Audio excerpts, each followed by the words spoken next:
بسم اللہ الرحمن الرحیم۔ سفر عشق کے نام سے آپ نے محرم میں ویڈیو دیکھی ہوگی، جیو نیوز پر چلی تھی، جس میں نبی کریم صلی اللہ علیہ وسلم کے کچھ خاکے اور اہل بیت کے کچھ خاکے دکھائے گئے تھے۔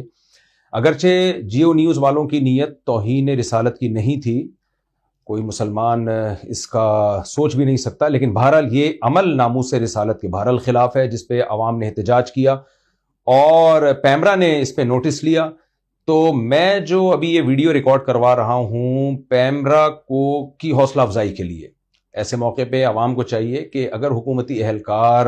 اس پہ نوٹس لیتے ہیں تو ان کو اپریشیٹ کرنا چاہیے، اور حکومت نوٹس اگر نہ لیتی اور پھر لوگوں میں اشتعال پیدا ہوتا، اس کے نتائج زیادہ سنگین نکلتے ہیں۔ گورنمنٹ کو یہ اکثر اعتراض ہوتا ہے کہ بھئی یہ عوام کیوں احتجاج کر رہی ہے؟ بھئی جب آپ نوٹس نہیں لیں گے تو پھر عوام احتجاج کرے گی نا۔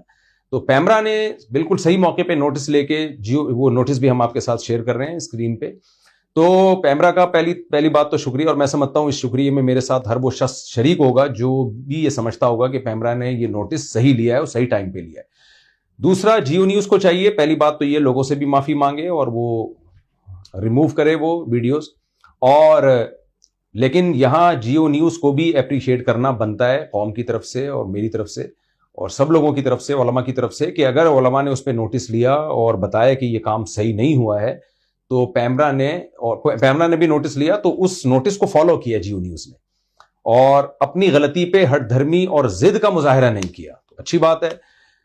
نبی کریم صلی اللہ علیہ وسلم نے فرمایا، اللہ تعالیٰ کہتے ہیں کلکم خطاؤن وخیر الخطائین التوابون، ہر شخص سے خطا ہو سکتی ہے، بہترین خطا کار وہ ہیں جو اپنی غلطی پہ ڈٹے نہیں بلکہ اس کو ایکسیپٹ کر لیں اور اس پہ معافی مانگ لیں۔ اللہ تعالیٰ ہمیں ناموس رسالت کی حفاظت کی، صحابہ کرام اہل بیت کی ناموس کی حفاظت کی